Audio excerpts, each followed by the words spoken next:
Hey guys, how's it going? I want to quickly discuss a little bit about code blue situation. There are two things that you may hear in hospitals if you're inside a hospital. Sometimes you may hear rapid response room number 221 or something. They'll say the room number and they'll call for a rapid response. And there's a rapid response team. They'll quickly run into that room. And when they call for a rapid response, usually it means that the patient has got a pulse. But still, they're critically ill. Something is going on. Maybe their oxygen levels are too low, but they got a pulse. So in that situation, they call rapid response.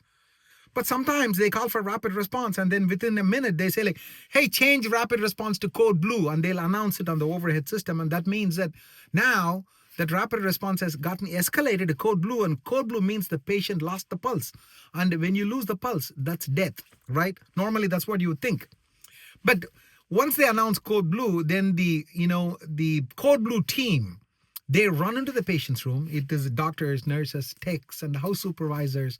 All these people, they have an assigned role and they go to work and they quickly hook the patient to monitor and they start CPR.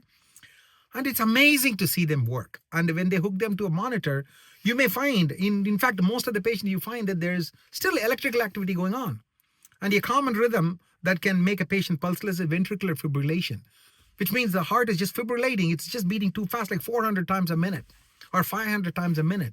So when it's fibrillating that fast, it doesn't have enough time to squeeze blood out. So when you feel the pulse, there is no pulse, but still there's electrical activity, and you can quickly fix it by just shocking the heart. Can you believe that? And sometimes, of course, the patient has already gone through ventricular fibrillation and now the heart has gotten too tired and it stops. That's asystole, where the heart has actually stopped. But even in a situation where the heart has stopped, that's called as asystole, you can still give them a medication called epinephrine, and sometimes you jumpstart the heart and they come back to life. And then, of course, there's many other rhythms. They're all called as pulseless electrical activity, where there is a heart electrical rhythm, but the patient is still pulseless. So the primary purpose of having an electrical activity within the heart is to only generate a pulse by making the heart squeeze. But sometimes, they have a PEA, which means there's electrical activity, but still there's no pulse. But you know what? The code blue team, they exactly know what to do.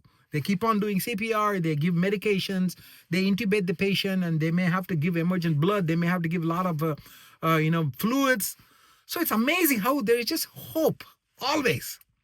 The code blue team, when they are at work, they are like angels on earth. When there's a code blue situation, that doesn't mean there's no hope. There's a lot of hope even there. I hope, you found this interesting. I'll talk to you later in my next post, guys. Goodbye.